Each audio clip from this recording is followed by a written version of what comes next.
Salam alaikum, Azoul, bonsoir. Notre confrère Abdessameh Abdelhaye, que vous connaissez très bien, que vous voyez ici à côté de moi, est rentré en Algérie il y a 3 jours, 4 jours. Pourquoi? Parce qu'il devait d'abord assister à un heureux événement, la naissance de son fils, qui vient d'arriver.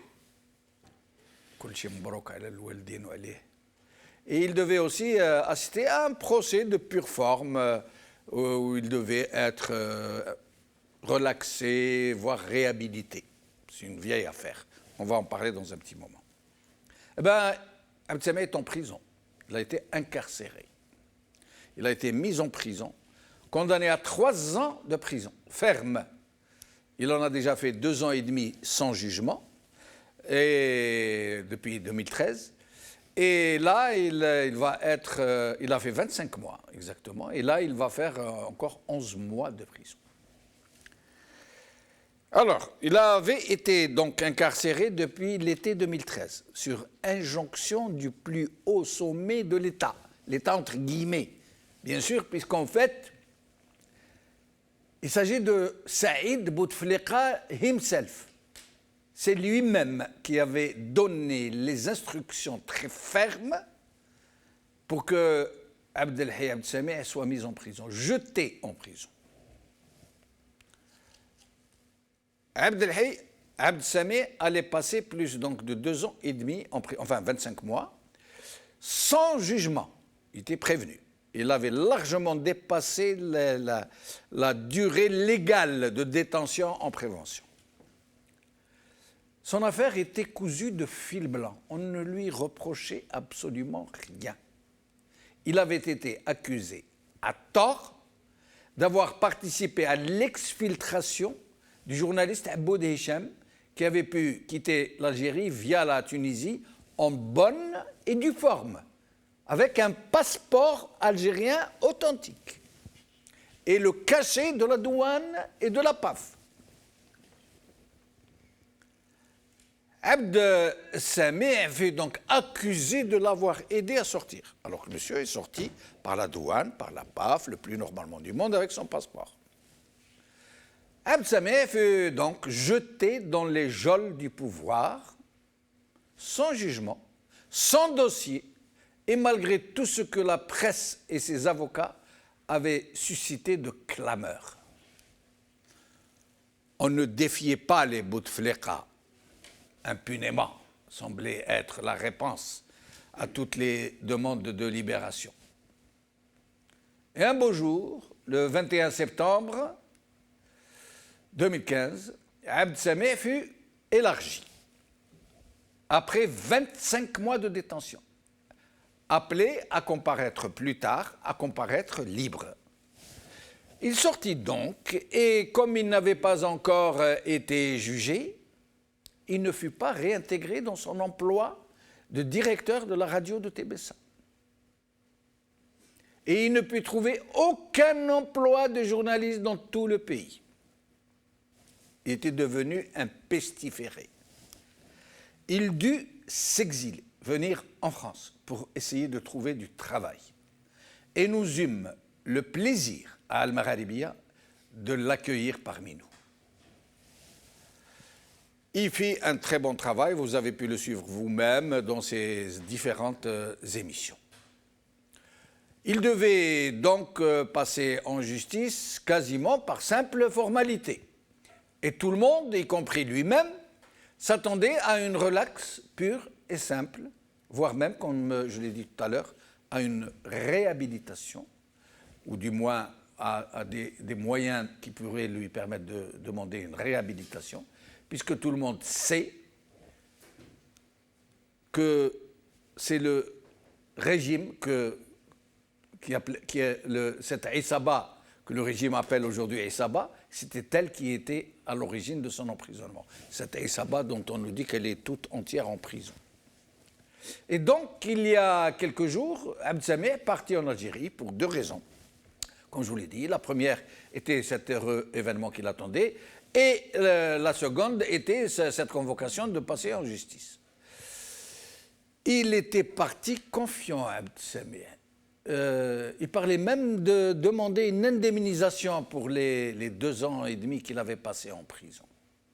Mais c'était compté sans ce régime, qui reste le même que celui qu'il avait jeté en prison en août 2013. À la veille de son départ pour l'Algérie, nous étions ensemble, lui et moi. Je le voyais faire ses bagages. Il avait acheté plein de petites choses à Hiba et Mohamed, ses 2 petits-enfants, ses 2 enfants. Et aussi plein de petites choses très, très drôles, très gaies, très... un véritable plaisir pour le nouvel arrivant et pour la maman. Le petit bébé qui allait débarquer était déjà dans le cœur d'Abd Samih avant d'arriver, avant de débarquer dans la vie. Abd Samih était donc parti confiant et jamais n'avait imaginé, serait-ce une seconde, qu'il allait subir ce qu'on lui réservait. Il avait oublié qu'il était un journaliste apprécié d'Al-Maghribiyya, le pire ennemi du régime.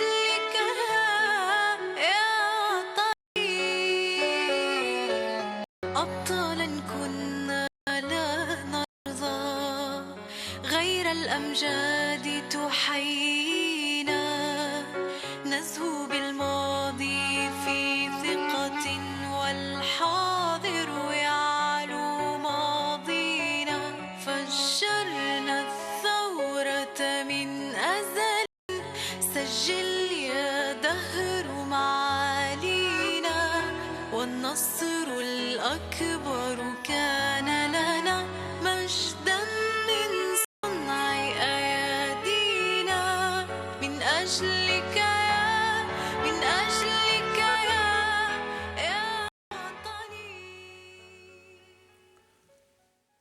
Nous allons donc évoquer cette affaire Abdelhaye et Abd Samih et vous promettons que nous allons en parler longtemps, jusqu'à ce qu'il soit libéré. Et puis nous aborderons ce sujet de DG de la douane. C'est très drôle, c'est très curieux et qui montre beaucoup de choses de l'actuel régime. Nous allons en parler dans un petit instant. Nous parlerons des manifestations estudiantines d'hier, mardi, et peut-être aussi, si nous avons le temps, de ce périple de monsieur le ministre des Affaires étrangères, M. Bourkadoum, en Libye. Avec moi, donc, pour en parler, j'ai le plaisir d'avoir ici Brahim Younsi, ancien cadre d'IMDA de 82 à 88. Brahim Younsi, merci d'être avec nous. Merci. Merci. Bonsoir. Au téléphone depuis Alger, Aïssa Rahmoun, avocat, défenseur des droits de l'homme. Aïssa Rahmoun, merci d'être avec nous. Mazel, ok. Et Karim Kabir, journaliste depuis Alger. Karim Kabir, merci d'être avec nous. Mazel. Alors, c'est Brahim. Abdelhaye, que vous avez très bien connu, que vous rencontriez à chaque fois que vous venez ici, est en prison. Je suis abasourdi. Abasourdi. Oui. J'ai parlé ici chez vous une fois de la stratégie de l'entonnoir. Au moment où Tebboune dit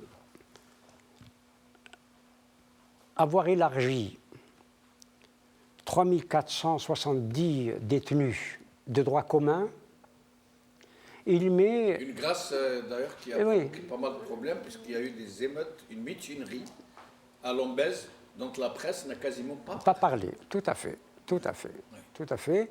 Et voilà qu'il met un journaliste algérien, un journaliste d'Al Maghribiyya en prison. Oui. C'est un prisonnier politique, c'est un détenu politique. Oui.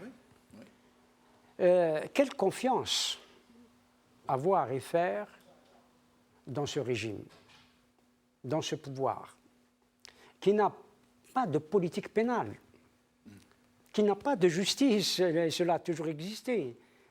Abd Samih vient d'être frappé par une injustice flagrante. Mais c'est incroyable, Brahim Younsi. Regardez, Abou Descham, le journaliste pour lequel il a été condamné. Il a été condamné à 10 ans de prison. 10 ans de prison. Pourquoi? Parce qu'il a quitté le pays avec un passeport. Et son passeport a été estampillé par la douane et par la PAF. Pour avoir fait ça, alors qu'il n'était pas astreint à demeurer en Algérie. Il n'était ni en résidence surveillée, ni assigné à résidence, ni en prison, ni un évadé. Il n'était pas frappé par une ISTN. Frappé par une quelconque ISTN, puisqu'il a pu quitter à travers la frontière, pas à travers des chemins détournés. Tout à fait. Or, Abd Samih, qui se trouvait être à Tébessa à l'époque, qui était à la radio, mais qui en même temps travaillait dans les journaux de Abou Descham. Il a été accusé d'avoir fait sortir Abou Descham. Or, celui-ci est sorti à travers la douane. Tout à fait, régulièrement, oui. Donc, et aujourd'hui, Abd Samih, qui a déjà passé 25 mois, du temps de Saïd Bouteflika, maintenant qu'on s'est dit, bon, il n'y a plus Saïd Bouteflika, il n'y a plus de raison de le garder. Maintenant, on lui donne plus. Le procureur a demandé 20 ans de prison. 20 ans. C'est incroyable. Des criminels de guerre, pour le moins, s'ils ne sont pas en même temps des criminels contre l'humanité. Je veux parler du général Tawfiq, oui, qui en prend pour 15 ans, et pas pour ces faits-là. Oui. Alors que c'est des crimes... On va avoir essayé de faire un coup d'État à Guet Saleh. Et encore, essayer. Essayé. Coup d'État. Il en a pris pour 15 ans. Il n'a pas pris 15 ans pour ses crimes. Non. Alors que voilà un journaliste qui n'a commis aucun délit, encore moins de crime, oui, qu'on condamne ou on requiert déjà 20 ans. Est-ce que la loi le prévoit? Est-ce que le code pénal prévoit ce type de choses? Mais pour quel type de fait? Il n'y a même pas de chef d'inculpation clair. Absolument. Il n'y a pas. 20 ans. Et finalement, bon, il a été condamné à 3 ans ferme. Oui. C'est une injustice, c'est une justice, entre guillemets, à géométrie variable. Vous allez dans un tribunal pour des faits mineurs, imaginaires souvent, et vous vous retrouvez en Bastille, vous vous retrouvez en prison. C'est quand même...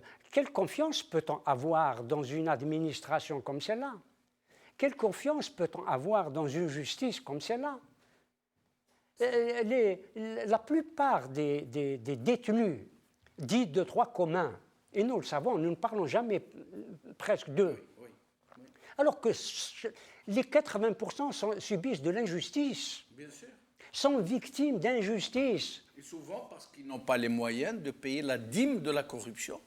D'une part. Et je parle des droits communs. Oui, des droits communs. Pour la plupart, ceux qui ont la possibilité de payer, ils ne font pas de prison. Ou alors beaucoup moins qu'ils ne devraient. On vous trouve avec un petit canif, vous en avez pour 6 mois. Voilà. Vous en avez pour 6 mois. Et vous payez une amende en plus, avec un petit canif. On veut absolument salir les Algériens. On veut absolument, surtout les jeunes, faire d'eux des délinquants. Et les gens qui ont tué 250 000 Algériens sont considérés comme des agents honorables de l'État. Tout à fait. Ou alors des terroristes repentis. Tout à fait. D'une part, et d'autre part, ceux qui ont détourné des milliards, ou ceux qui laissent l'État des hôpitaux, ou qui sont devenus des mouroirs, peuvent sortir et rentrer en Algérie et gagner de l'argent et vivre sur les hauteurs d'Alger. Et ils peuvent aller se soigner en France dans ces hôpitaux qui n'ont pas construit. Absolument. Issa Rahmoun est avec nous, avocat, défenseur des droits de l'homme. Issa Rahmoun, merci d'avoir accepté notre invitation. Bonsoir à tout le monde, bonsoir aux invités. Salam alaikum. Issa Rahmoun, nous parlions de cette histoire de Samih Belirdo. Est-ce que vous en avez eu vent? Oui, j'ai eu des échos sur l'arrestation, l'incarcération et puis la présentation devant le parquet du tribunal de Tébessa et par la suite la comparution en citation directe et la condamnation à 3 ans de prison ferme. Pour les détails, sincèrement, le chef d'inculpation et les faits reprochés aux journalistes, je ne peux pas m'avancer sur ça, je ne peux pas vous donner des informations plus que ça. Mais au demeurant, il s'agit d'un journaliste. Et je suis tout à fait d'accord avec l'intervenant au plateau qui disait que l'Algérien n'est pas en sécurité dans son pays. La sécurité juridique est niée par le législateur, est niée par le code pénal, par ce code qui est censé être le code des libertés publiques, le code des libertés individuelles dans des pays de droit. Or que chez nous, ce code pénal qui est beaucoup plus protecteur du régime, protecteur du système en place, du pouvoir en place, n'est pas le garant des libertés du citoyen et des collectivités. Alors Issa Rahmoun, je vais, puisque vous n'êtes pas très au courant sur cette affaire, je vais vous donner quelques éclaircissements, Oui. quelques éclairages. Alors, Abdessamih Belirdouh était journaliste en Algérie. Il était directeur de la radio de TBSA. Et dans le même temps, il était journaliste dans les 2 journaux de Aboud Hicham à l'époque, Jaridati et Mon Journal. Aboud Hicham a eu maille à partir avec le clan Bouteflika, semble-t-il. À un certain moment, il a quitté l'Algérie, le plus normalement du monde. Il s'est rendu à TBSA avec son passeport. Il est passé par la PAF, par la douane, les cachets faisant foi sur son passeport. Il a quitté l'Algérie le plus normalement du monde. Quand les Bouteflika se sont aperçus qu'il avait quitté l'Algérie, ça a été terrible.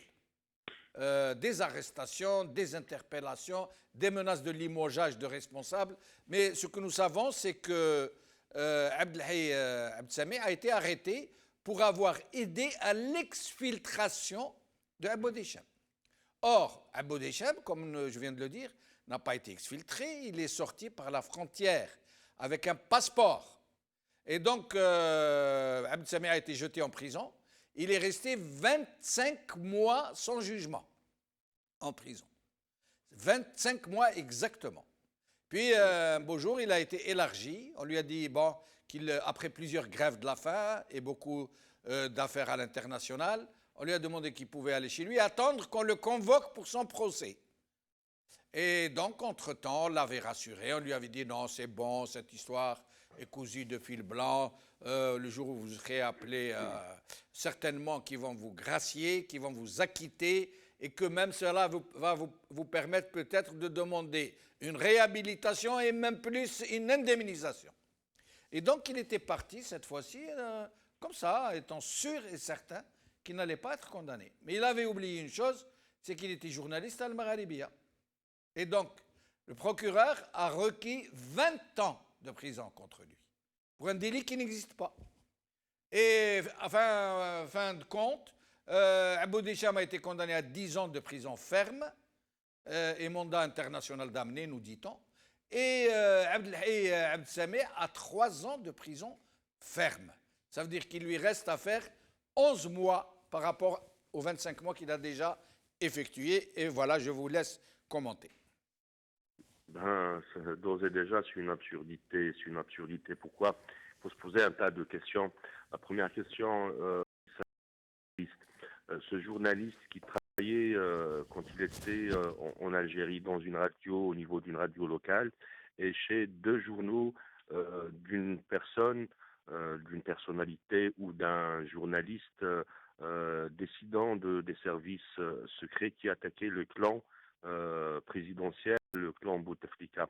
Donc à l'époque déjà, ce journaliste dérangeait le fait qu'il était dans les colonnes de ces 2 journaux, d'une part. D'une autre part, il se trouve que ce journaliste récalcitrant pour le régime se retrouve encore une autre chez Al-Magharibia, qui est une chaîne aussi qui livre des informations en toute objectivité, qui rapporte ce qui se passe dans la rue, dans les institutions, dans le peuple. Donc le journaliste en question dérange encore une autre fois, donc c'est pas quelqu'un qui a retenu la leçon de sa première incarcération. Et en face de nous, nous avons des institutions.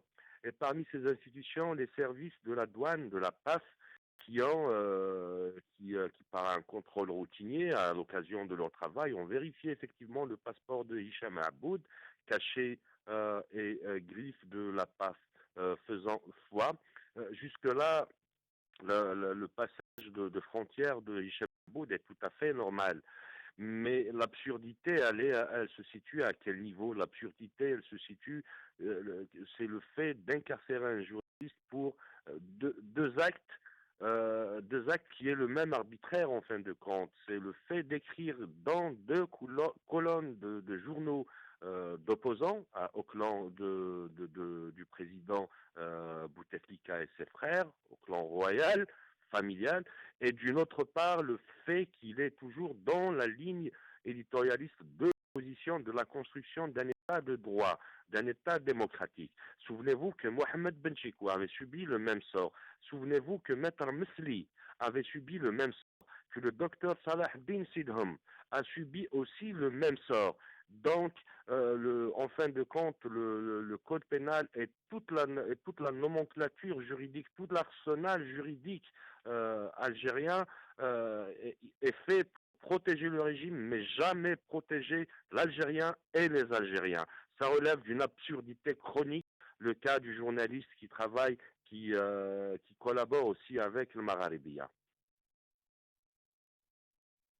Karim Kabir est avec nous. Karim Kabir est journaliste. Karim, merci d'être avec nous.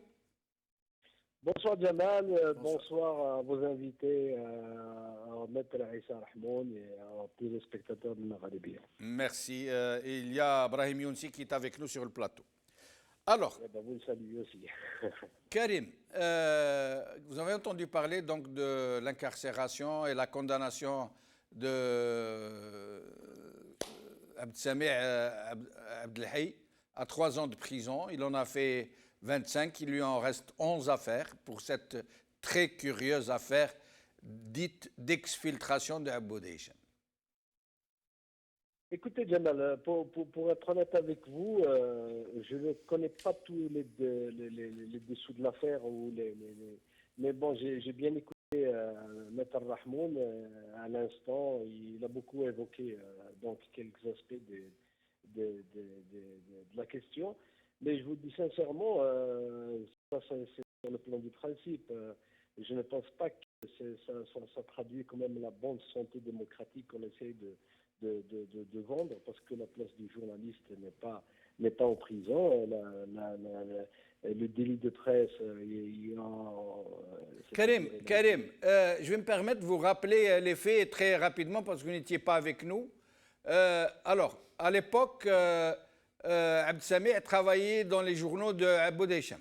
Dans le même temps, il était journaliste à la radio de Tébessa. Et donc, Aboud Hicham, qui avait maille à partir avec le régime, a décidé de quitter le pays. Mais il n'a pas été exfiltré, il n'est pas sorti par les chemins détournés. Il est passé par un poste frontière algéro-tunisien. Il est passé par la PAF algérienne, les douanes algériennes, puis la PAF tunisienne et les douanes tunisiennes. Et il avait un passeport algérien qui a été estampillé par la PAF et par la douane. Il est sorti normalement, il est sorti le plus normalement du monde, en passant par la douane et par la PAF. Et Abdessamih Abdelhaye ne l'a pas exfiltré. Or, quand Saïd Bouteflika a appris qu'Aboud Hicham avait quitté le pays, il a piqué une rage folle. Et comme il n'a trouvé personne, il a demandé à ce qu'on procède à des arrestations, des limogeages de hauts fonctionnaires, etc. Et tout est tombé sur Abdelhaye Abdessamih et une autre personne qui a été accusée elle aussi d'avoir participé à ce qu'ils appellent eux l'exfiltration. Or, Abdessamih n'a rien fait, puisque Aboud Hicham est sorti avec son passeport à travers les postes de douane et de frontières. Donc, c'est ça, les faits qui ont été reprochés. Mais Abdessamih est resté 25 mois sans jugement en prison. Il n'a pas été jugé pendant 25 mois, jusqu'au jour de sa libération, en quelque sorte, liberté provisoire, bien que le mot n'a pas été prononcé. Et la preuve, c'est qu'il a pu venir en France, travailler et retourner à plusieurs reprises dans son pays pour voir ses enfants. Donc, voilà où en est l'affaire. C'est ça l'affaire. Karim Kebir. Donc on est là face à encore une fois à subir l'héritage de l'ère de Bouteflika sans Bouteflika. Je ne sais pas si on peut faire le parallèle, mais aujourd'hui, il y a deux journalistes aussi à Constantine, Linda Nassar et Abdelkarim Zerilesh aussi, qui ont été condamnés pour avoir participé à un sitting pour dénoncer le 5 mois.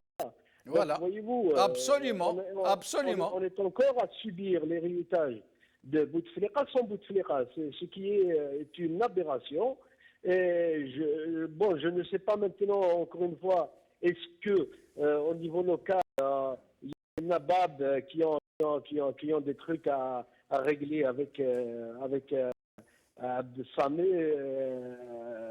Je ne sais pas comment il a pu travailler là-bas, parce que connaissant cette région qui est une plaque tournante de la contrebande, peut-être parce qu'il a fait beaucoup son travail. Donc quand on connaît les interconnexions entre les lobbies, une partie de la justice et tout ça, donc il ne faut pas exclure que peut-être il doit payer pour des règlements de compte, mais qui n'ont absolument rien à voir avec le métier qu'il exerce. Donc je pense, à mon avis, sa place n'est pas en prison, mais c'est de continuer à faire son travail le plus librement. Et je rappelle, Karim, que Abdessamé est entré en grève de la faim dès aujourd'hui.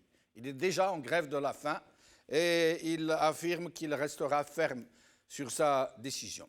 Brahim Younsi, avant de passer à... C'est juste parce que j'ai collaboré à mon journal. Oui. Donc je connais relativement cette affaire. D'accord. Est-ce qu'il est logique et normal, sur le plan judiciaire, de condamner un homme, quel qu'il soit, et en l'occurrence Hicham Aboud, à 10 ans de prison, parce que tout simplement... Il a quitté son pays avec son passeport. D'une part, et d'autre part, c'est la raison principale. C'est qu'il a, et c'est moi qui ai écrit l'article pour la version française, avoir dit que Abdelaziz Bouteflika était très malade et qu'il a été rapatrié en Algérie. Oui, c'était ça. Sur une civière. C'est ce qu'on lui reproche. Ouais. Un journaliste qui a fait son travail et on lui a donné une information. Cette information a été traitée et publiée. Le journal a été saisi. Le journal a été saisi. Et sur cette base-là, et seulement cette base-là, à ma connaissance, on brise des vies et des carrières. On brise des vies, on brise des familles, et on condamne des hommes, l'un à 3 ans de prison, l'autre à 10 ans de prison, alors qu'il n'a commis aucun délit. Il a fait son travail de journaliste. Et on les jette en prison. Justement, puisque nous parlons de prison, cette grâce, cette amnistie, cette grâce présidentielle qui a fait beaucoup de remous, notamment les émeutes de Lambez, Tazult, la prison centrale, c'est comme ça qu'on dit. Tout à fait. Prison centrale, et c'est l'une des plus grandes d'Algérie, je crois la plus grande. Et il y a eu une mutinerie très importante qu'on a cachée aux Algériens. Moi, des témoins m'ont appelé de Lambez même, où ils m'ont dit avoir vu des prisonniers sur les toits de la prison. C'est dire, quand on voit les prisonniers sur les toits, ça veut dire que c'est très grave. D'une part, et d'autre part, les prisons algériennes, l'avocat, c'est cela, sont archi-pleines. Oui. Sont archi-pleines. C'est des dizaines de nos une concitoyens, une surpopulation carcérale énorme. Et certains sont toujours dans la détention provisoire, qui n'ont pas été jugés. 25 mois de détention provisoire. C'est incroyable. C'est énorme. Cela veut dire que ce pays ne marche plus sur ses jambes ou sur ses pieds, il marche sur sa tête. Attendez que je demande justement l'avis d'Aïssa Rahmoun. Aïssa Rahmoun, quelle est la durée maximale de la détention provisoire? Alors, ce que prévoit la loi, c'est que la durée, quand il s'agit d'une affaire correctionnelle, la durée maximale de la détention provisoire est de 4 mois, renouvelable 2 fois par le juge instructeur, 1 fois pour la chambre d'accusation. C'est-à-dire au maximum 12 mois et, maximum 12 mois. Et dans des conditions absolument exceptionnelles. mois. Et en affaires criminelles, Oui. quand il s'agit d'affaires criminelles, la détention peut aller jusqu'à 16 mois. D'accord. Alors pour Abd Sameh, par Et exemple, qui est resté... ce que je voulais dire, Oui. ce que je voulais dire sur la mutinerie de Lombez, Oui. et ça c'est très important, mais avant ça, je voulais rajouter 2 points sur le cas de Abd Sameh. Il se trouve que, souvenez-vous que Kelmar Aribi avait subi la raison des 2 États algéro-françaises pour l'interdiction des ondes Ah oui, oui, il ne faut pas l'oublier. oui. Il ne faut pas qu'on soit amnésique. Donc, Maralibi a dérange plus d'un titre. Et il s'agit aussi d'un journaliste qui était dans 2 journaux d'opposition et un canal satellite qui est le satellitaire, qui est le Maralibia, qui est considéré comme une télévision opposante au régime en place. Pour le cas de la mutinerie de Lombez, Oui. souvenez-vous aussi de la mutinerie de Selkedji en 93. Oui. Et c'est très important parce que là, le peuple, aujourd'hui, il est toujours dans la révolution pacifique, il est toujours dans le calme, dans la paix, dans la construction démocratique, dans la construction du pays d'une manière très large, avec des slogans politiques très clairs, qui n'ont pas besoin d'appel en fin de compte. Et la mutinerie de Selkedji avait permis au régime de l'époque d'infiltrer les maquis terroristes qui... Absolument, c'était une mutinerie organisée, une méga évasion organisée par le DRS pour infiltrer les maquis islamistes. Connaissant l'attitude machiavélique de notre régime, on se pose la question si cette mutinerie n'était pas organisée pour justifier une grâce présidentielle à plus de... Elle a eu lieu après la grâce. J'ai pas compris. La mutinerie a eu lieu après la grâce. Et c'est contre la grâce, justement, qui n'a pas touché tout le monde, qu'elle a été déclenchée. C'est ça, donc la première fois, donc la durée de grâce étant de 4 mois à 8 mois, oui. Cette mutinerie arrive pour prolonger la durée de grâce pour qu'elle touche d'autres catégories de détenus communs, pour qu'elle arrive une année et 18 mois. C'est très...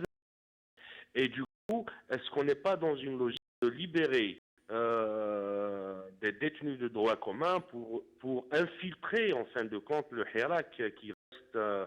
un mouvement pacifique. Là, c'est probablement une des pistes d'analyse, connaissant le régime machiavélique qu'on a en Algérie, d'une part. Mais d'une autre part, il faut savoir que les détenus de droit commun, là, il faut rester dans le chapitre des droits de la personne humaine, depuis l'avortement de l'élection présidentielle où Bouteflika était candidat à sa succession au 5e mandat, et puis l'intronisation par voie constitutionnelle de Ben Salah comme chef de l'État. Le chef de l'État n'a pas les prérogatives constitutionnelles à attribuer une grâce. Et du coup, on arrive à une autre situation où le désigné de l'état-major actuellement, qui est Abdelmajid Tebboune, a ses prérogatives.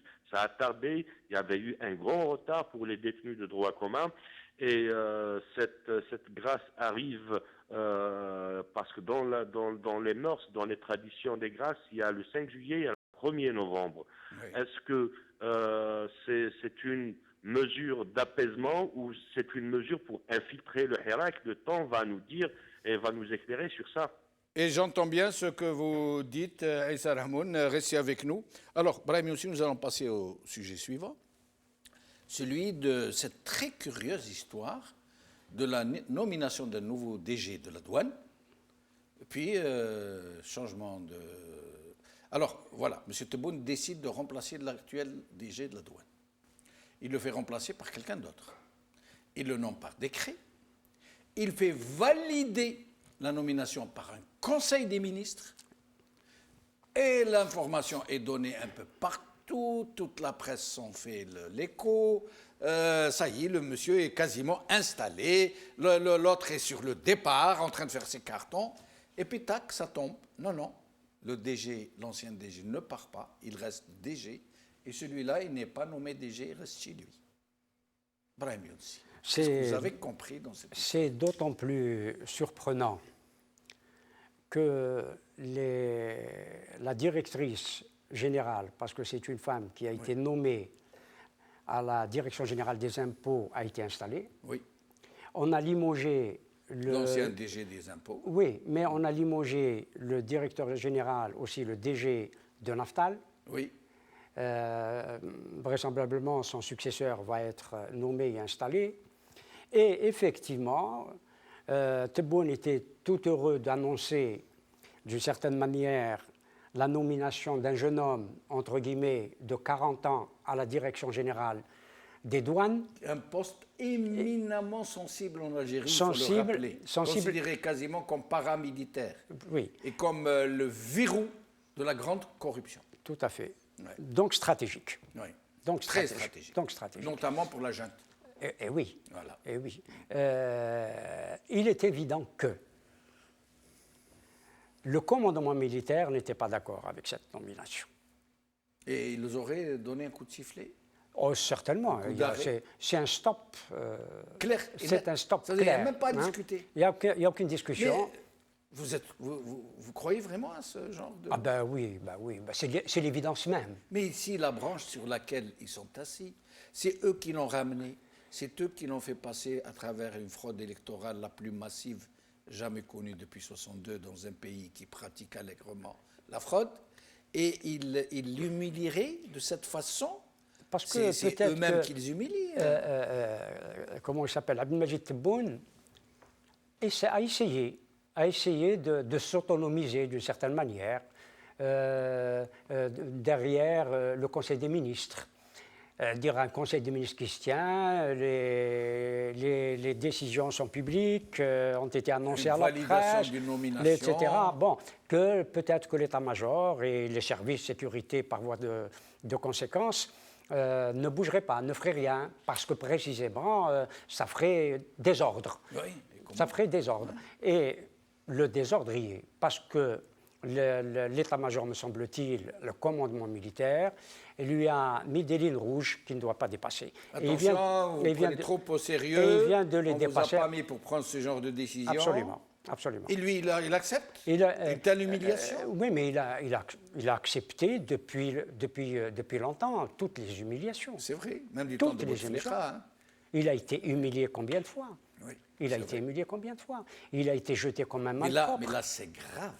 Un chef d'État qui nomme quelqu'un, qui annonce l'avoir nommé, qui se flatte d'avoir choisi parmi la jeunesse, qui fait valider la nomination par le Conseil de la validation et le limogeage, et qui est désavoué par l'armée de cette façon, sans aucune autre explication par ailleurs. Si lui ne sait pas qu'il n'est pas le chef de l'État, on vient de le lui dire, de lui signifier. Voilà. Et là, il doit le savoir, là, tout de suite. Mais si lui ne le sait pas, c'est extrêmement grave. Parce que nous savons tous qu'il n'est pas le chef de l'État. Peut-être qu'il a cru comme petit DG des douanes, c'est pas grand-chose. Oui, non, mais bon, c'est comme les enfants. Ils essayent de dépasser les bornes. Bon, voilà.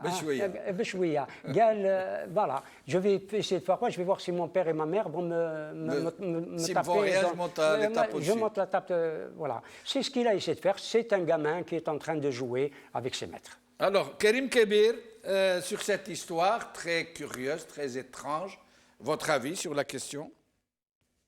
Écoutez, Jamal, en fait, ça traduit quand même la persistance, en tout cas, du même mode de fonctionnement du régime. C'est-à-dire, c'est la rançon de l'illégitimité. Quand on n'a pas la légitimité populaire, donc forcément, il y a beaucoup de forces, beaucoup de lobbies, beaucoup de centres d'intérêt, donc qui composent le magma du régime, et chacun place ses pions. Ça a été toujours le cas. On se rappelle quand même de l'épisode du ministre qui a été nommé. En 24 heures, il a été limogé. On se rappelle de l'épisode aussi du ministre lui-même qui a admis qu'au niveau de la douane, il y avait des lobbies. Et il a eu à maille à partir dans une affaire, lui aussi. Donc aujourd'hui, je pense on n'est pas encore sorti de cette logique. Il y a des wadis qui sont inamovibles, hein, qui sont intouchables. Donc je pense que on est toujours dans la Oui, même mais logique, Karim, islamique. Oui. Karim, Tebboune a pris la décision, il a signé le décret, il a rendu la décision publique, il a fait valider par le Conseil des ministres et le limogeage et la nomination. Il ne peut pas se désavouer de cette façon publique, d'une façon aussi grossière. Ce n'est pas possible, il y a quelque chose qui cloche là-dedans. On a déjà vu quelques ratages autour justement vous vous rappelez quand même de la rencontre avec la presse, le montage qui a été fait. Oui, en effet, c'est vrai. On a vu par exemple les digressions du président turc. C'est-à-dire on est toujours dans cette situation où le président n'a pas tout à fait, à mon avis, tous les leviers de pouvoir entre ses mains. Donc, mais est-ce qu'il n'y aurait pas des milieux, Karim, qui seraient quasiment en train de saboter, comme on dit, comme l'affaire du montage sur cette histoire de montage très très ratée? Ça veut dire même si on aurait voulu la rater, on n'aurait pas réussi un tel ratage. Est-ce qu'il n'y aurait pas des milieux qui seraient en train de... Ce n'est pas exclu qu'il y a des... Parce que d'abord, si vous vous rappelez, pendant la campagne électorale, il y avait cette rivalité qui n'était pas quand même une vue de l'esprit entre Tebboune et Mihoubi. On a vu comment on a essayé de sortir des affaires pour gêner Tebboune. Il y avait l'incarcération de Halilat, il y avait la démission de Bali, qui était son directeur de campagne. Il y a lui-même qui a annulé certains meetings. Mais en dernier ressort, il se retrouve président de la République. Ça veut dire qu'on est toujours peut-être dans le prolongement de ce qui s'est passé justement pendant la campagne, où il y avait un clan qui voulait que ce soit Mihoubi et l'autre clan qui a imposé Tebboune. Aujourd'hui, quand on assiste à ce genre de situation, ce n'est pas exclu, comme vous le dites si bien, Jamal, qu'il y a peut-être un clan qui souhaite un peu l'action de Tebboune. Mais nous restons toujours dans le même fonctionnement du régime, c'est-à-dire entre les centres d'intérêt et chacun essaie d'imposer ses hommes. Restez avec nous, Karim Kebir. Issa Rahmoun, sur cette curieuse affaire de nomination, limogeage, toutes deux annulées. Je partage tout à fait la lecture de notre ami journaliste Karim Kebir. Écoutez, on est toujours sous le même régime. Et sous le même régime, il y a des luttes de clans, des conflits d'intérêts assez importants. Souvenez-vous que ce deuxième épisode de la désignation, de la nomination d'un directeur général des douanes, vient après la nomination d'un autre directeur de la radio nationale qui était nommé et qui était par la suite, et très vite, l'information elle était démentie et la nomination quasiment. Dans la journée. Dans la journée quasiment, effectivement. Donc on est toujours dans la lutte de clans, on est toujours dans on n'est plus dans le partage de la richesse, de la rente comme avant, mais on est dans une course acharnée à la prise de pouvoir réelle. En fin de compte, Tebboune, le désigné et le conseil et son gouvernement, j'aime cette phrase de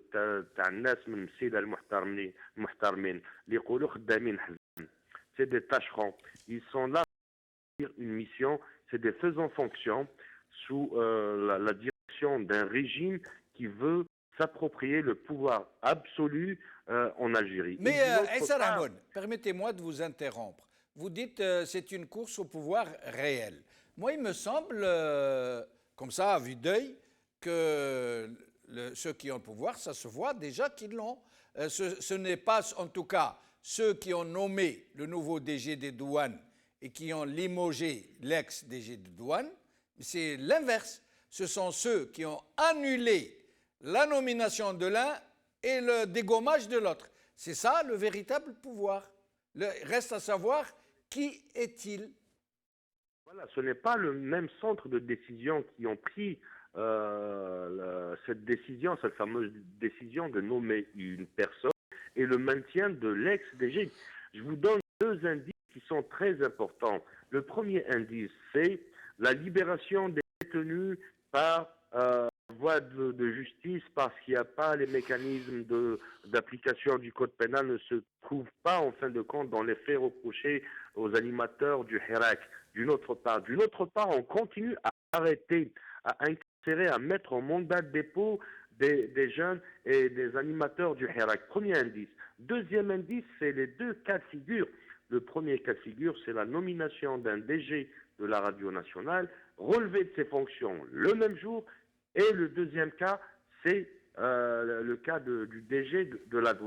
Donc c'est pour cela que je vous dis, il y a une course acharnée à la prise de pouvoir réel dans le pays. Souvenez-vous de la phrase assassine de l'ex-président de la République, Abdelaziz Bouteflika, qui disait « Je ne peux pas être un quart de président ».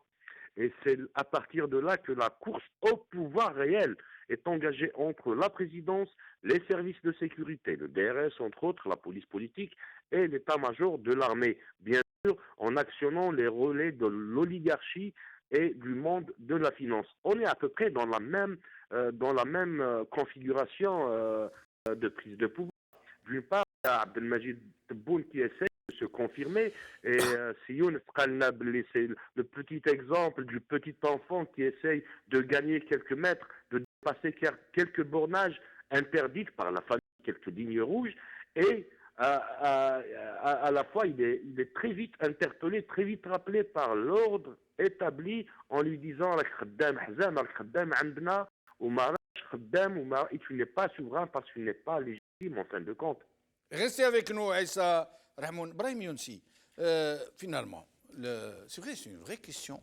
Est-ce qu'il y a une vraie guerre pour le pouvoir ou est-ce que ceux qui l'ont, ils l'ont déjà? La preuve, c'est qu'ils peuvent annuler des décisions du président de la République. Je ne crois pas à cette guerre de clan autour du pouvoir. Je ne crois pas que le clan, si clan il y a, Tebboune, soit aussi fort que cela. Donc, je ne le crois pas. Clan, c'est celui des chefs oui, de l'armée. il n'y a qu'un seul aujourd'hui pour le moment, oui. Je crois que l'armée, elle a toujours montré. Pourquoi Tebboune essaie-t-il de les défier? Pourquoi ne va-t-il pas gentiment demander l'autorisation? Ce n'est pas un défi. Je pense qu'il a essayé de faire une chose. Soir, comme vous disiez, il a essayé, il s'est brûlé. Il s'est brûlé, donc l'avertissement est venu, il ne recommencera pas, et vous le verrez. Il y a déjà eu le DG de la NTV. Tout à fait. Qui a aussi un poste très sensible. Tout à fait. Et qui a été nommé, qui a été dégommé le même jour. Tout à fait. Et semble-t-il, c'est quelqu'un de proche de Tebboune qui aurait été nommé à la direction générale de la télévision algérienne. Et donc Tebboune continue d'essayer de violer... Il va toujours essayer de le faire. Sauf que s'il reçoit un coup, et puis bon, sinon, comme la première fois, il va être remercié. Pour une raison ou pour une autre. Tout simplement. Absolument. Moi, je crois qu'il courrait ce risque vraiment. Enfin, il court le risque. Ils auraient fait tout ça pour le chasser à la fin. Oui, je pense qu'il n'est pas impossible du tout de le chasser. Quelqu'un d'autre le remplacerait à pied levé. C'est pas avec le Hirak à côté, déjà qu'ils ont eu du mal à le mettre. Oui, c'est fort possible. Alors, nous allons regarder les images des manifestations estudiantines de mardi, hier, mardi 50. Et après, nous allons en discuter.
Karim Kabir, au sujet des manifestations estudiantines d'hier.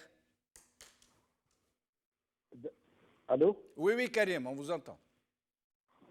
Ben, c'est encore une fois, ça traduit tout de même de façon éclatante la détermination de la population à poursuivre son combat avec des slogans très clairs. Ils ont situé un peu l'origine de la crise du pays depuis 62, c'est-à-dire donc ils veulent un État civil et ils veulent un État démocratique. Ils le rappellent à chaque fois. Et si vous avez dû sans doute le constater que de plus en plus, avec la perspective du premier anniversaire, la mobilisation s'amplifie. Donc il faut s'attendre à ce que les prochaines vendredis, je pense qu'elles seront grandioses. Et je crois que le régime, justement, pour revenir juste une parenthèse par rapport à ce qu'on a tenté d'analyser sur la guerre clanique, c'est que vous avez là, ça traduit un peu leur difficulté à apporter la réponse attendue par le peuple. D'ailleurs, Jamal, il faut, enfin j'ai dû le noter, c'est que avant, avec Bouteflika, on parlait beaucoup, depuis 99, du candidat du consensus. C'est-à-dire, façon de dire que tout le monde, tous les segments du régime étaient d'accord autour de la personne de Abdelaziz Bouteflika. Donc, il avait beaucoup de pouvoir, même si ce n'était pas à 100%, mais il avait énormément de pouvoir. Mais dès lors que les divergences sont apparues autour du 5e mandat, donc elles sont toujours là, ces divergences. Elles sont toujours là parce que Tebboune n'est pas le candidat du consensus. Il n'est pas le candidat du consensus. Il serait le candidat de qui alors? Seulement de Gaïd Saleh? Eh bien, c'est une partie du pouvoir qui est la plus puissante, certainement, de l'état-major de l'armée. Mais c'est ça le consensus. Celui qui a l'adoubement de l'état-major, c'est le consensus, normalement. C'est la seule force réellement présente. Mais écoutez, Jamal, ce serait quand même prétentieux de notre part de déterminer avec exactitude le fonctionnement des régimes algériens. Vous avez là, face à un régime l'un des plus opaques du monde, donc nous ne savons pas comment les rapports de force se construisent, se déconstruisent au gré des conjonctures, au gré des intérêts, au gré de beaucoup de paramètres. Donc, la donne qui est déterminée, qui est là, qui pose des problématiques de fond, et nous avons l'impression que le régime n'a pas encore trouvé la bonne recette. En tout cas, une partie du régime, peut-être, probablement, elle est tentée par l'ouverture, et il y a une autre qui fait tout à fait le travail inverse, qui n'est pas disposée à faire cette ouverture réclamée par la population, parce qu'ils sont toujours dans l'ancienne culture, ils considèrent que le peuple algérien n'est pas encore mature pour aller à une véritable démocratie. Restez avec nous, Karim Kabir. Brahim Younsi, Doula Madaniya Machi Askariya. Les étudiants, c'est au fil des semaines, c'est devenu le slogan principal. Celui dont certains nous disent que c'est un slogan laïque, c'est un slogan français, d'autres c'est un slogan de l'Aïsaba, du Cherdima. Finalement, pourquoi est-ce que les étudiants, j'allais dire, s'obstinent-ils à ne garder quasiment que ce seul slogan comme aspiration centrale de toutes les revendications de la Révolution? C'est un leitmotiv, et c'est le seul leitmotiv. Les autres ont du sens, mais qui a le plus de sens. Parce que le régime algérien est un régime militaire, pour ne pas dire une dictature militaire. Il est normal que cette révolution est fondée là-dessus, sur le départ du pouvoir militaire. C'est-à-dire qu'ils ont réussi à identifier le nœud gordien de toute la crise. Mais je crois que cela, bon, beaucoup remonte à 62, mais de façon claire, franche. Le coup d'État du 19 juin 1965 a marqué les choses. C'est-à-dire le pouvoir, depuis 1965, était militaire jusqu'à aujourd'hui. jusqu'à aujourd'hui. C'est une succession de... Pourquoi vous ne dites pas en 62? En 62, Non, il était militaire, même si Ben Bella était une façade civile. C'est la raison pour laquelle... Mais le protecteur de Ben Bella, c'était son ministre de la Défense, vice-président, qui l'a dégommé quand le moment est venu. C'est la raison pour laquelle je dis de façon franche. Oui. De façon franche. Ah, d'accord. De façon franche, n'oubliez pas aussi, bon, on ne va pas revenir là-dessus, tout ce qui a été fait ou les tentatives qui ont été faites au niveau des approches, les signatures avec le FFS, les tentatives de pluralisme, de faire en sorte que le régime... Vous avez raison d'avoir précisé que vous avez dit de façon franche. OK. On est d'accord. Bon, très bien, très bien. Le régime est indéniablement un régime militaire depuis au moins 1965. Donc le problème se situe là, oui, pas ailleurs. Nous avons un problème, il faut le dire, nous avons un problème avec l'armée. L'Algérie a un problème avec son armée qui ne veut pas, c'est pas qu'il n'arrive pas, parce qu'elle doit arriver à un moment ou à un autre à regagner ses casernements. Elle l'a fait d'une certaine manière aussi après les tristes journées d'octobre 1988. Elle a donné l'impression de l'avoir fait. Elle a la pression, plus les événements, les morts, des centaines de morts, ont fait que l'armée se retire, entre guillemets, du champ politique, en se retirant notamment... Elle est revenue en 1991. Voilà. Elle a profité de cette occasion pour revenir, et encore de quelle façon? De quelle façon? Et encore de quelle façon? Parce qu'elle occupe encore aujourd'hui le pouvoir. Mais quand je vois effectivement que le leitmotiv fondamental de cette révolution, c'est Doula Madania, Machid Askaria. Et d'ailleurs, Brahim Younsi, Tebboune, lors de sa visite au Tagarin, lorsqu'on a dit qu'il a été convoqué au Tagarin, d'abord il a été reçu, c'est comme si une entité en recevait une autre. C'est comme si un État recevait un autre chef d'État.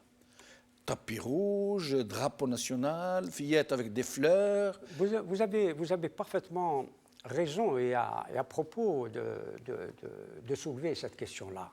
Et c'est là où on a l'impression, c'est pas seulement l'impression, où on voit bien, c'est la réalité des choses, que c'est l'armée qui possède l'État. Oui. C'est l'armée qui a un État et ce n'est pas l'État qui a une armée. Absolument. Et on le voit. Cette fois-ci, ils ont donné le... Hein, D'ailleurs, je rabots... vais vous apporter d'autres éléments. Tebboune avait dit, Gaïd Saleh de son vivant m'avait dit que je serais le président contre la corruption. Il m'a adoubé, il m'a désigné. Et Chengraiha, le général Chengraiha, l'actuel chef d'état-major par intérim, m'a offert une épée en bronze. D'ailleurs, on se demande pourquoi en bronze. Une épée en bronze, ça ne sert à rien. Absolument. On offre une épée en acier. Absolument. En acier trempé. Tout à fait. Pas en bronze. Bronze, c'est pour les statues. Mais enfin, peut-être qu'ils ne savaient pas ce que c'était le bronze. C'est symbolique. Oui. C'est voilà, symbolique. Vous êtes une statue, vous êtes la statue du commandeur, vous allez rester là. C'est symbolique. Alors, non seulement il dit ça, Gaïd Saleh m'a adoubé et Chengraiha a confirmé en m'offrant une épée de bronze.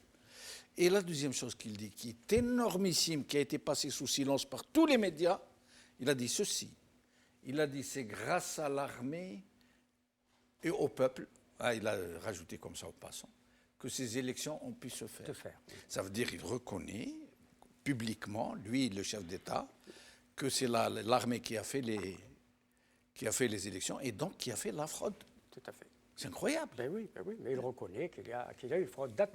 D'ailleurs, vous avez certainement, comme beaucoup de nos compatriotes, qui suivent ce qui se passe dans notre pays et les communiqués que produit la présidence de la République, entre guillemets. Tebboune se présente comme, bien entendu, le président de la République, chef suprême des armées, ce qui n'a jamais été fait auparavant, jamais, et bien entendu, ministre de la Défense. Gaïd Saleh, quand il parlait de Bouteflika, qui était une momie à l'époque, il disait chef suprême des armées. Mais ce n'étaient pas les communiqués de la présidence. Non. Non. Jamais ils ont fait mention, effectivement, qu'il était chef suprême. Même si la fonction constituelle le prévoit. Non, voilà, elle ne prévoit pas que systématiquement, constitutionnellement, que le président de la République serait ou doit être le ministre Non, de la le défense. chef des forces Mais, oui, armées. mais ça, c'est dans toutes les républiques du monde. C'est comme ça que cela se passe. Cela veut dire que là, nous ne sommes pas dans l'inversion. Nous ne sommes pas dans l'état militaire. Le ministre n'est pas prévu? Non, non. Il n'est pas automatiquement ministre de la Défense? Vous êtes sûr? Regardez l'article 91. D'accord. De la Constitution. Non, pas du tout. Il n'est pas constitutionnellement ministre de la Défense. Et ce que je veux dire, nous revenons aux étudiants. Oui. C'est peut-être plus important. Absolument. Moi, quand je vois ce qui, à la fois les mardis et le vendredi, et cette fois-ci, bien entendu, j'attends avec impatience vendredi, hier, je voyais à travers cette immensité, ces marcheurs, le crépuscule du système. C'est vrai, c'est en train de s'étoffer très sérieusement. Absolument. Et un peu partout dans le pays. Tout à fait. Ça veut dire que c'est en train de sortir de ce cercle dans lequel veut le régime enfermer. Tout à fait. D'une part. Et d'autre part, quand on voit cela, le terme est peut-être un peu fort, mais c'est l'éradication de la marginalisation, de la marginalité politique. Le peuple a inclus, il est dans l'unification, il est dans l'intégration, il est dans l'inclusion de plus en plus. De plus en plus. Et on voit que ceux qui ne sont plus à l'intérieur de la Révolution, qui en sont sortis ou qui n'y sont jamais entrés, vont, je ne vais pas dire à la mangeoire pour ne pas les insulter, mais qui vont conférer, et on l'a vu aujourd'hui avec le MSP. Qui a été, on va laisser ce point pour le dernier tour de micro de l'émission. Si vous voulez. Alors, Issa Rahmoun, au sujet de les manifestations étudiantines d'aujourd'hui, 50 mardi. Issa Rahmoun? Allô? Oui, on vous écoute au sujet de mardi des étudiants et de ce fameux slogan devenu central, Madaniya Machi Askariya. Très bien, oui. Parce que là, on est vraiment dans un voyage dans le temps. Réellement, la date du 9 septembre 62 a vu l'incursion et la conquête des armées, des frontières et le coup d'État sur le GPRA. Jusqu'à pratiquement 91, l'arrêt du processus électoral, l'armée était le centre névralgique, était réellement le centre de prise de décision politique, économique, sociale, culturelle à la fois. Mais en 91, avec l'arrêt du processus électoral, la police politique a fait son incursion dans la prise de décision politique. Donc il y avait eu ce partage. Mais la police politique, il se trouve qu'elle fait partie de l'armée. Du moins à ces niveaux-là, à ces hauts niveaux de subversion, les généraux du DRS, c'était des généraux de l'armée. Mais à un certain moment, avec la venue du général Toufik, il y a eu quand même un décalage par rapport à l'armée, à l'ANP, à l'armée nationale populaire, et s'immiscer dans les affaires politiques était devenu le rôle primordial, voire essentiel de la police politique. Et à partir de la venue de Bouteflika, c'est ça vraiment la répartition du pouvoir. C'est devenu une forme d'SPA. En fin de compte, Bouteflika en 2004 avait donné un pouvoir politique aux oligarques. Souvenez-vous que même le désigné de l'état-major actuel, Abdelmajid Tebboune, était désigné par le président de l'ex-président de la République et très vite évincé par Dad. Il ne faut pas l'oublier. Oui. Donc les oligarques ont fait une incursion. Mais dans le même temps, la structure du DRS était l'ennemi du camp présidentiel, pendant que l'état-major était son allié. Ben, écoutez, le régime algérien, hein, si vous me laissez un peu continuer ce que je voulais dire. Oui, bien sûr, pardonnez-moi. Oui, bien sûr. Il n'y a pas de souci, merci beaucoup. Donc, à un certain moment, un partage de pouvoir était consacré sous l'ère Bouteflika.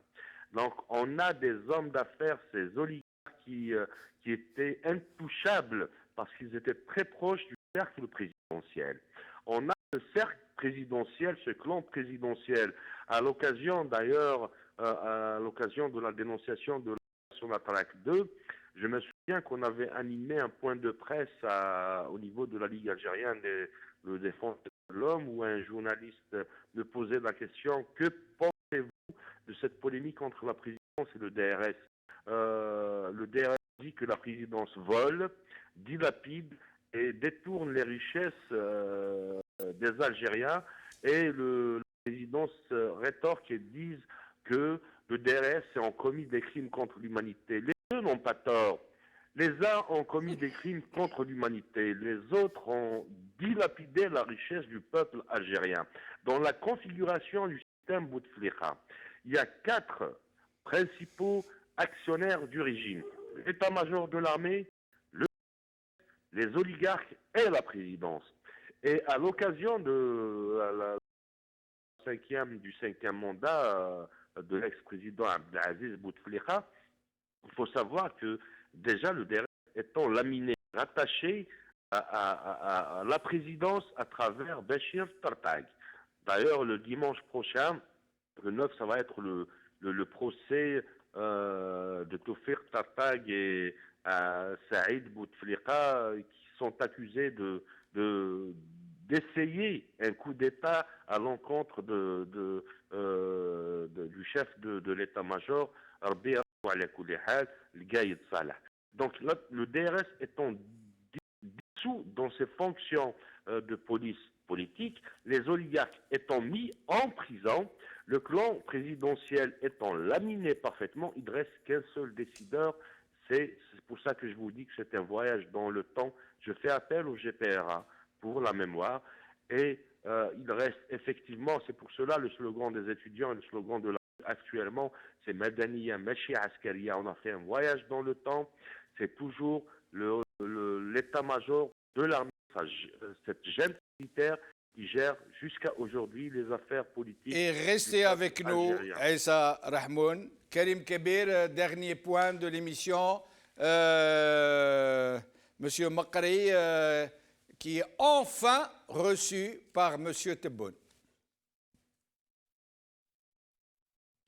Karim? Est-ce que Karim est avec nous? Oui. Karim, je vous posais la question au sujet de la réception de M. Makri par M. Tebboune. Écoutez, Jamal, je pense que ce n'est pas une surprise. Pour les gens qui ont suivi un peu le parcours politique du MSP depuis son apparition sur l'échiquier politique, c'est un parti qui a souvent choisi ce qu'ils appellent, eux, le juste milieu. Il a toujours été dans la politique d'entrisme. Bon, il a fait partie du gouvernement quand même jusqu'à le printemps arabe. Donc, pensant qu'il allait surfer justement sur la vague du printemps arabe, certainement, il a été conseillé, il s'est retiré du gouvernement, il s'est retrouvé dans la conférence de Mazafran en 2014. Juste après Mazafran, il est parti rencontrer Ahmed Yahya en solo. Et donc c'est quelqu'un qui a toujours, il ne s'encombre pas des contradictions de ses positions politiques.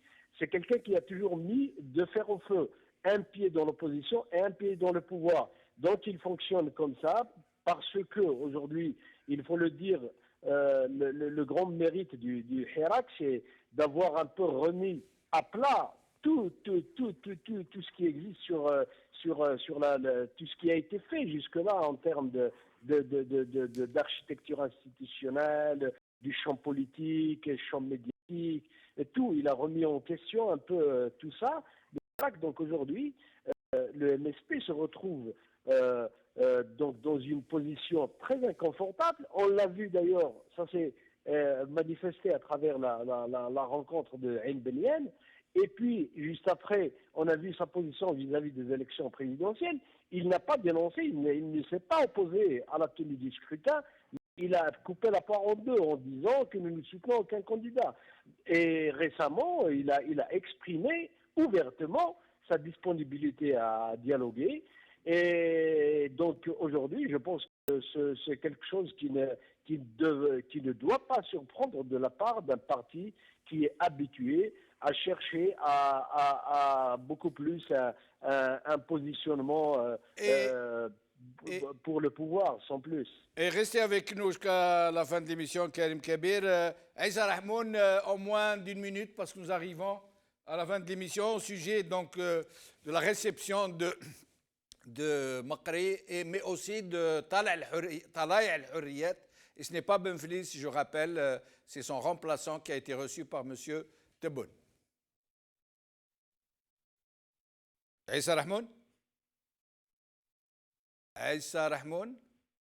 Aïssa Rahmoun, vous m'entendez?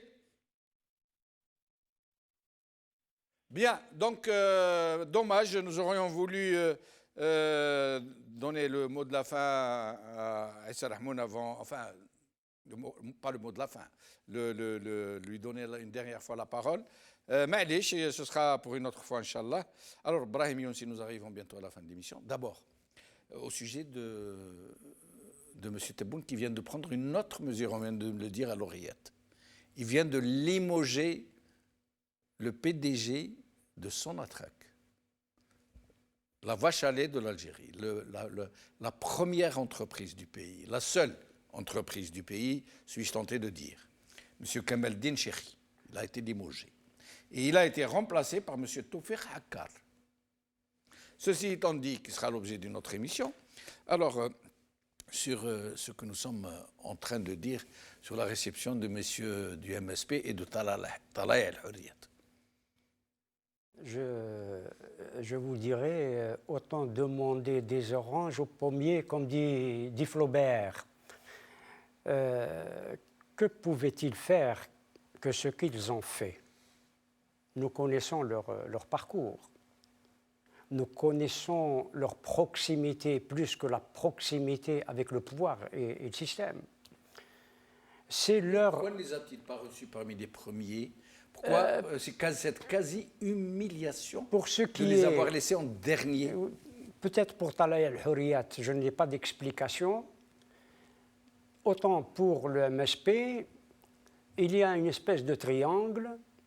Il y a le MSP, il y a Erdogan, et l'autre côté, c'est Tebboune. D'accord. Et il ne faut pas oublier cela, parce que cette entrevue intervient après le passage... MSP, vous pensez que le MSP représenterait l'image de la Turquie en Algérie? Non, je n'ai pas dit cela. Il ne faut pas oublier... Les Turcs s'en passeraient bien, très franchement. C'est-à-dire? C'est-à-dire que les Turcs mériteraient mieux. Oui, mais ça, c'est une autre paire de manches. Oui. Je ne dis pas qu'ils représentent la Turquie, oui, mais ils sont dans la même mouvance. Les frères musulmans, non. Ils sont dans la même mouvance. C'est très vague, hein, c'est une nébuleuse, hein, c'est une auberge espagnole. En tout cas, c'est peut-être une auberge espagnole. En tout cas, il y a des partis qui s'en revendiquent et qui forment une internationale. Oui. C'est clair de ce point de vue-là. C'est clair. Et le MSP appartient à cette mouvance. Dans Erdogan, on est pas des chefs, mais des hommes les plus influents, parmi les hommes les plus influents de cette mouvance. C'est un pôle quasiment maintenant. Absolument. Oui. Donc, je crois qu'il y a comme dit le chef du MSP, qu'il y a une convergence de vues, une très grande convergence de vues avec Tebboune, et il y a une convergence entre l'arrivée et la venue d'Erdogan en Algérie et la réception qu'il vient. Malgré les... Erdogan lui aurait demandé gentiment de recevoir le petit... Ce n'est pas impossible. Ce n'est pas impossible. Autre chose, pour revenir à cette manifestation d'hier et toutes les autres. Oui. Toutes les autres. De plus en plus, j'y vois véritablement de l'esthétique dans ces manifestations. C'est très esthétique.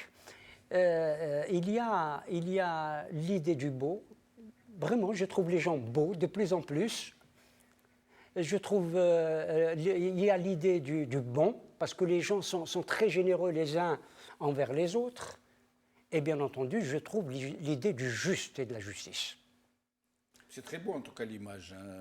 Non, mais c'est réel. C'est réel parce que vous avez certains qui sont en train de dévaluer d'une certaine manière ce que ce peuple est en train de faire. Vous avez entendu parler de ce président de parti dont je n'évoquerai pas le nom, qui aurait dit, je mets, parce que c'est vraiment énormissime, qui aurait dit que la Doula Madaniya Machi Askaria n'est pas algérien, c'est laïque et de sensibilité française. Pas du tout. Pas du tout. D'ailleurs, on essaie de caricaturer cette révolution. On essaie de la caricaturer, mais on n'y arrive pas. Oui. Parce que de semaine en semaine, absolument, de semaine en semaine, de mardi en vendredi, etc., elle montre un autre visage qui est vraiment le vrai visage de l'Algérie. Et puis, elle montre depuis le 22 ou le 16, 18 ou 19, etc., elle montre qu'elle ne s'est pas trompée de destination, que tout le monde converge vers la même adresse. Et c'est la raison pour laquelle c'est une Doula Madaniya Machi Askaria, parce que l'adresse, c'est la citoyenneté. Exact, on ne peut pas si mieux dire. Brahim Younsi, merci beaucoup. Aïssa Rahmoun, merci beaucoup. Karim Kbir, merci beaucoup. Merci à vous, chers amis, d'avoir suivi cette émission. Doula Madaniya Machi Askaria, Silmiya, Khawa Khawa. Bientôt, le premier anniversaire du Hirak. نبقاو كيما هكا حتى إن شاء الله.